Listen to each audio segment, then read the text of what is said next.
Alright guys, so this is literally, hopefully, the day before the big start, the big first start. So Ben is here right now, he's just doing some other stuff.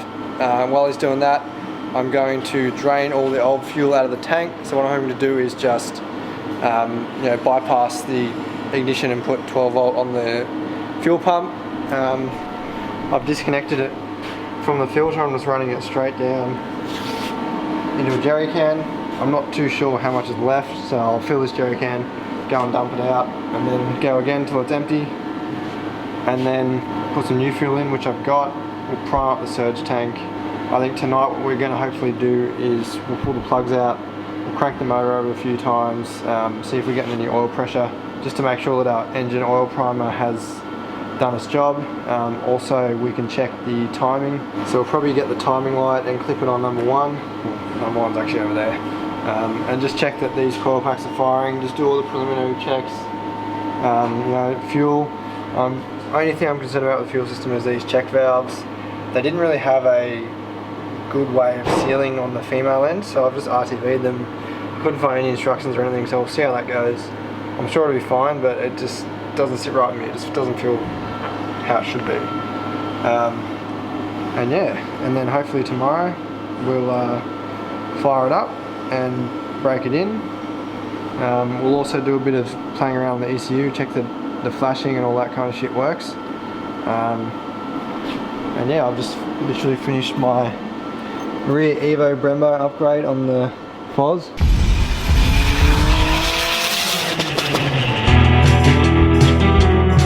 Alright guys, so for any of you interested, let me turn this down. If you want to jump your fuel pump relay, well, for the 99 FOS anyway, it's this little green connector just up behind the, I'll try to get the camera in there. Anyway, you can pull that green connector off, and inside it you've got that goes to a relay. So you've got your main high power from the battery, and you've got the one that goes to the fuel pump, and you've got your ground and your trigger wire. So what you can do is just unplug this and make yourself up a little patch cable with male to male spade terminals, and you can just plug it from the two beefy cables. So in my case it's the black with the red trace and the black with the yellow trace. So you'll see the significant gauge difference on the wires, and you can see the black with the yellow trace is what runs to the fuel pump. So I've taken that to also turn my 044 on in the surge tank when the main fuel pump turns on. So I'm going to jump them, then I'll turn the ignition on and we'll pump out this fuel. Alright, so I'll literally just turn the battery on. You can probably hear the fuel pump sending fuel.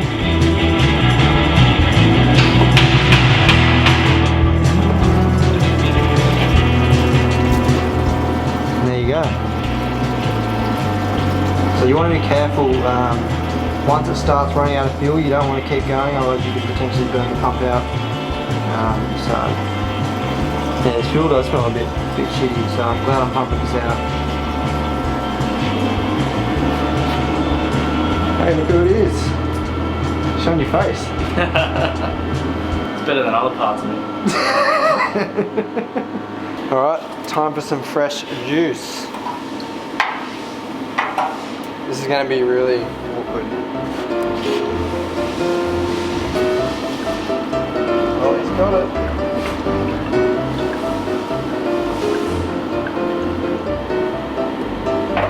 Oh, that was the slowest 20 litres I've ever poured. We are good to go. Alright, so new fuel's in. What I'm going to do now is I've got the 044 disconnected from power, so I'm going to jump the pump again, fill this surge tank up, and then I'll cut the power, connect the 044 again, and then I'll jump the pump. We'll get fuel circulating through the whole system. I'll be able to set up my base fuel pressure, and I'll check everything for leaks. Like I said before, these are the only things I'm worried about, because I don't know, that's the only thing I don't like about Aerofa. They don't give you any instructions or any indication. I guess they assume that you're meant to know, but I do for most things. But these, it says male to female flare, so I don't know, I'll just put some RTV on, on the threads. Hopefully that's all I needed. We'll see. So I'll get onto that now. Right guys, so I've got the pump running now. We're coming from the factory lines, factory pump, well not factory pump, it's a Warbro 255, coming through the filter, out the filter, into the surge tank. The surge tank is now well and truly full, so it is then recirculating back out the drain, and all seems good. Okay, so we're getting looks like I've forgotten to tighten up the fitting. It's pushing through the pump now into the regulator, so I'm going to shut that off and tighten up that fitting. Alright, so it turns out I forgot to tighten this bad boy. Anyway, we'll go put this on properly.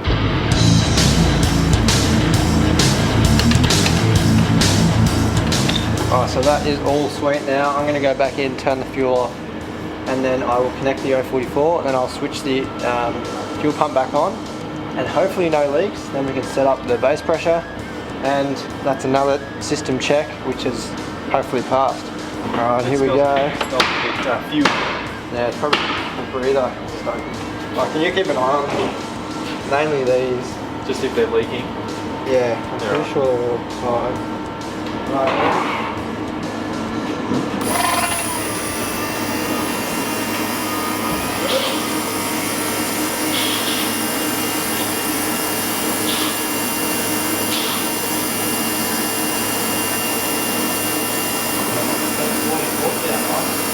Does. Love a good 044. So what's harder than normal? Because it's in the tank, I think.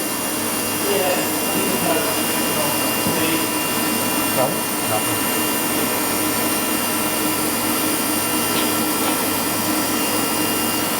Is it pressurising all through here? Yep, yeah, it's going all through the rails. 43 pounds.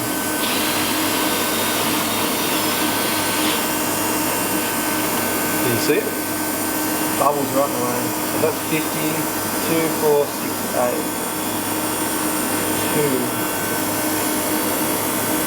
2. Holy fuck guys, the fuel system is fucking working like a treat.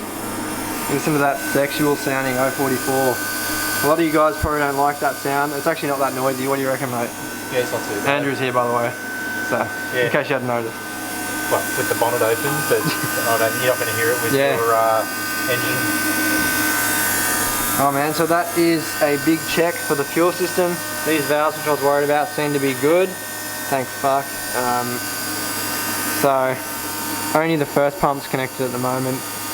I'll end up hooking the second one up when I need it to a hob switch, or actually even I can't remember what Ben pointed out is a really cool thing you can get to do cool stuff. I can't even remember what it was called, so I'll ask him in a sec. So the only thing left to check now is the ignition system, which we'll do soon. We'll pull the plugs out, crank it over with no plugs in it just to not have any compression.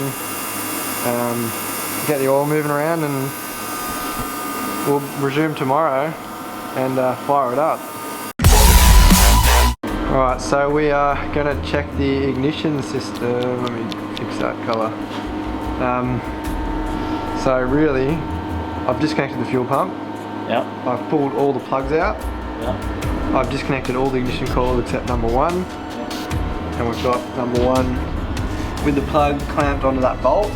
We've got the timing line hooked up. I've got the balancer marked and a mark on the degree mark on the plastics for the motor. So really we should be able to crank it over. It'll spin pretty freely. It's got a full battery. Yep. I've also hooked up the oil pressure gauge to the fuel pressure gauge. So gauging by your response, you're pretty tired. Yeah, well played. So yeah. So where do you want to be, Ben?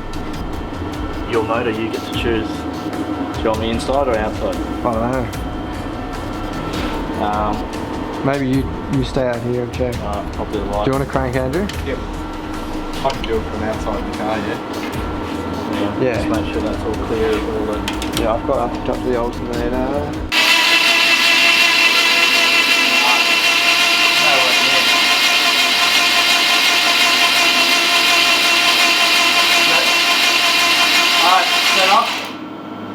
We're definitely getting Just far. Yeah, key it off and then key it on again. Watch this. This had a spark. So it's off. Yeah, key's on. Yeah.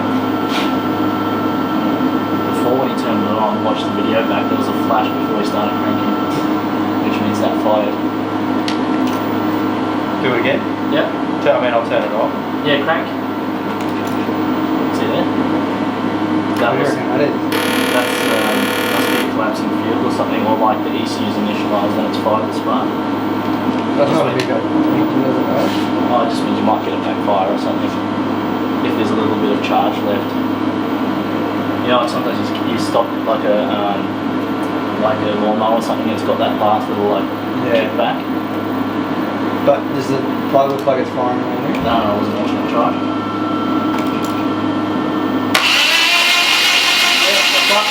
It's a good spark. But you see, before he started cranking it, it arced again. It just then. Yeah, I'll turn it off. Like I'll turn the key back on. It's the transit. Yeah, see, and the spark plug fired. It's when that circuit energizes. When your circuit energizes. You might want to put like a capacitor so that it slowly charges up, rather than an inrush of current, because it'd be the inrush that causes that. That's what theory anyway. But the more pressing thing is, what is the cranking timing, because that's nowhere near the mark that you put on balance. That's 10 degrees. Right, so what we've found is the ignition system is firing. We have a weird kind of inductive spark that fires when we first turn the key to reds, which we can hopefully fix with a capacitor or something, as Ben reckons. That's not the most of our worries right now. It is firing. Whether it's firing in time, that's the next question. So I did mark the balancer and the, say, 10 degrees before top dead center mark on the plastics, and we couldn't see the mark anywhere near. So we're just going to check now on the software what the cranking spark is. Hopefully all this is good and the ignition module is all good. So yeah, we've ordered dinner, good old crust, really tasty stuff. But they've forgotten the old fork, and because we're at the workshop, there's no such utensil. So because you're left-handed and like a bit different to the rest of us, I'm gonna have to come over this side. fuck. It really is like my first chopsticks. It is. Look at it, connected. 2.5mm TIG wire. I've almost got it. It's just missing that center one. And you know, because it's Stano, so it's pretty much sterile anyway. It is. I didn't even bother cleaning it. Should I bust out the welder and weld another? Yeah, I reckon. You need that centerpiece, Sam. I think I actually do. It's an investment in your future, because if you can't eat, you won't have the strength to continue. Yeah. And we need plenty of strength. It's Hey, breaking us. So, what are you up to now? Well, I'm severely lagging behind in the food race. So, got to think outside the box, like I do with my cars. You mean think inside the tub? Yeah, you can put it that way. So it's basically like shotting. Shotting pasta. Okay, so next day, Ben's here again, slaving away with me, and we've finally figured out a few issues. We're about to start looking at the ignition issue again, but what we found was, what were the issues again? TPS was reading TPS was reading 5. Yeah, TPS reading high, coolant reading low. There was a third one. TPS coolant and... Oh, and your ambient pressure sensor was reading high as well. Yeah, so thank fuck this guy's here, because we fucking found it in no... Well, he found it in no time. And then my brain twigged that I forgot to splice a wire. So I literally cut it off and joined it instead of splicing it. Yeah. A little mistake. So the ground for all the sensors was left floating on the engine loom side, which is why we had all kinds of weird readings coming through the sensors. But we've tested it, verified it, and now it's just a simple case of getting your splice on. Yeah, which I've already done. I'm fast. Alright, done a log time, yeah? Just about. So this is where we're at. Charging the battery back up. The ECU is still all pulled out. I've got to neaten that back up and put it back how I had it before, which I was hoping the last time I had to touch it. I've also, while it's out, back probed my signal wires to the coil packs, and they look like they're all going to the right spot, so we can rule that out of the spark issue. I thought we might have been possibly firing like number 3 instead of number 1, because they're both in the same bank, but that doesn't seem to be the case. As you can see, I've taken the inlet manifold off again, just to get to all the sensors. That's the coolant temp down there on this crossover piece. I initially unwrapped my whole loom and just checked for any cross connections, which they're all good. It's obviously easy to take the manifold off to do that, so I can now put that back on again, hopefully for the freaking last time.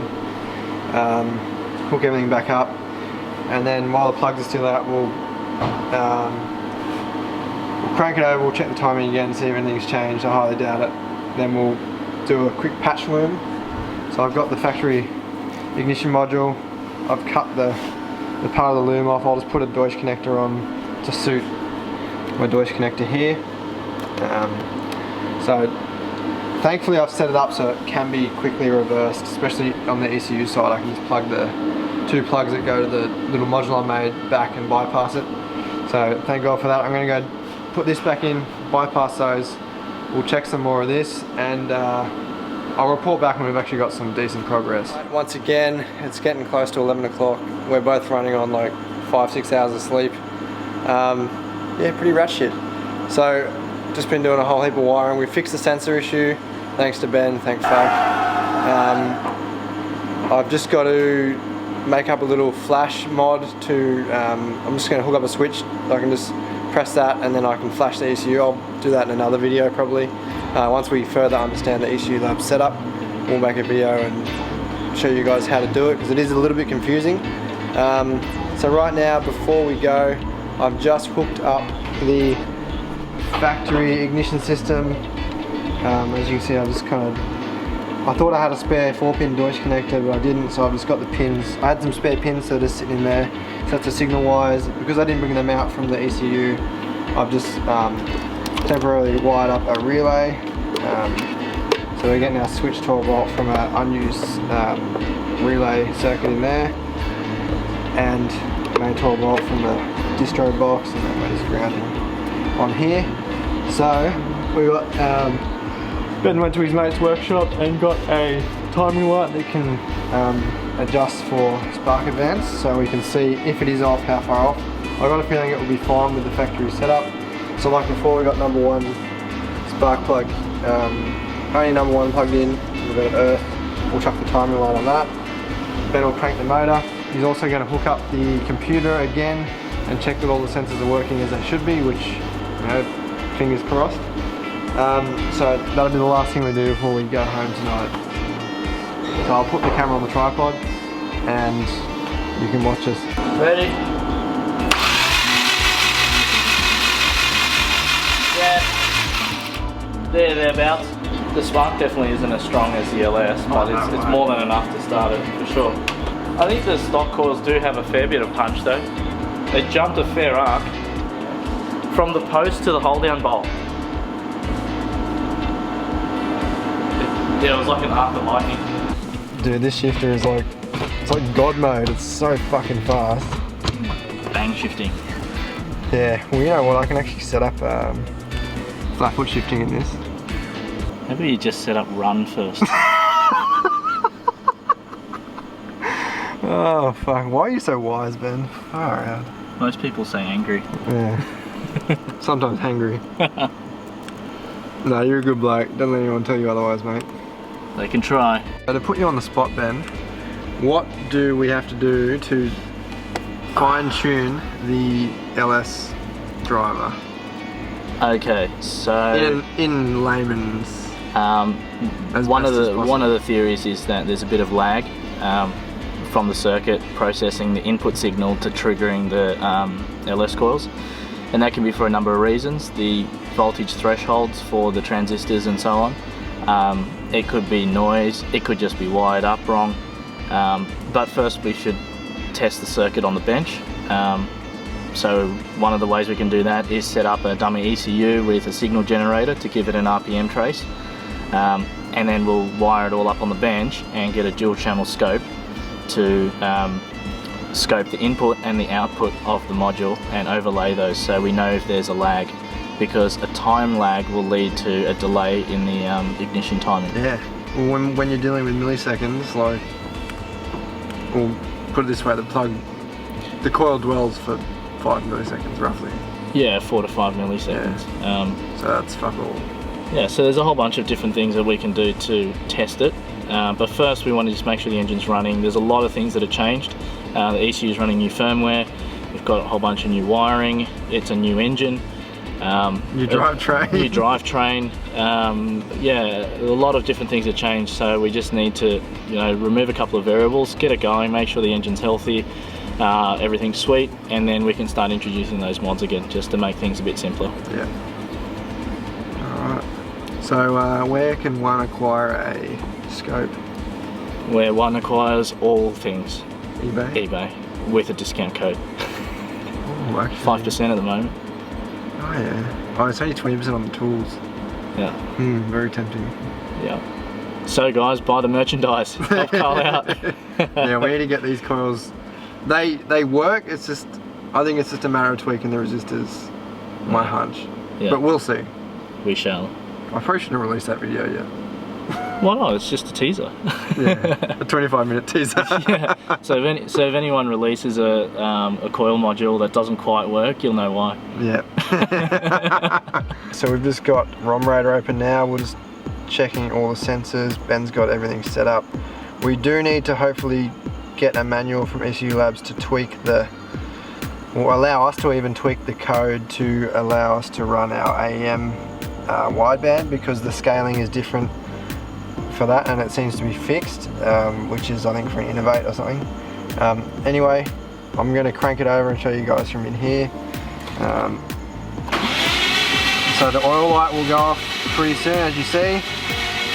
I'm not seeing pressure on here, but I don't know if my gauge is actually compatible with this, and you can hopefully see any values changing on here. As you can see, everything's looking pretty good. We're at 98 kPa atmospheric, battery voltage is 11.76, coolant temp 26, it's about right, that's about ambient. Now that's the cranking ignition timing, that's all good. It was reading good on the timing light, as you saw before. Intake temperature, that's probably about right. Manifold relative, yeah. Throttle sensor is good. And if I touch the throttle, you see there, everything's looking good. So, yeah. Okay, so unfortunately, this is going to be it for a couple of days. It won't be a couple of days for you to be like that. But next up, I'm just going to make that flashing loom, as I said before, so we can practice flashing the ECU, make sure all that's working.